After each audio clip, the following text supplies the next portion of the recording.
کیا نماز جنازہ جہری پڑھا سکتے ہیں؟ کبھی کبھی جہری بھی پڑھانا جائز ہے۔ حضرت عبداللہ ابن عباس نے پیارے رسول کے بعد جہری جنازے کی نماز پڑھی، جہری نہیں، صرف سورہ فاتحہ کا ذکر ہے، انہوں نے کہا کہ سورہ فاتحہ بالجہر، اس کے ساتھ سورہ اخلاص بھی پڑھا۔ اور کسی نے کہا کہ آپ نے ایسی صلاۃ پڑھائی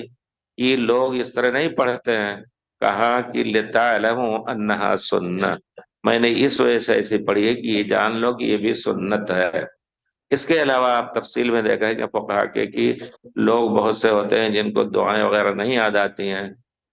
وہ نہیں جانتے ہیں کہ کیا پڑھا جائے، تو وہ آواز بلند پڑھا جائے تاکہ وہ لوگ پیچھے وہ پڑھیں، یہ مشورہ دیا۔ تو انشاءاللہ ضرورت کے وقت پڑھا جا سکتا ہے۔ اکثر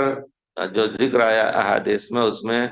جہر بالجنازہ کا ذکر نہیں ہے، لیکن بہرحال اسی طرح ہر تکبیر میں ہاتھ اٹھانے کا مسئلہ ہے، اس میں بھی اکثر روایتوں میں نہیں ہے، لیکن حضرت عبداللہ ابن عمر ہر تکبیر میں ہاتھ اٹھاتے تھے۔ اگر کوئی شخص اس پر عمل کرنا چاہے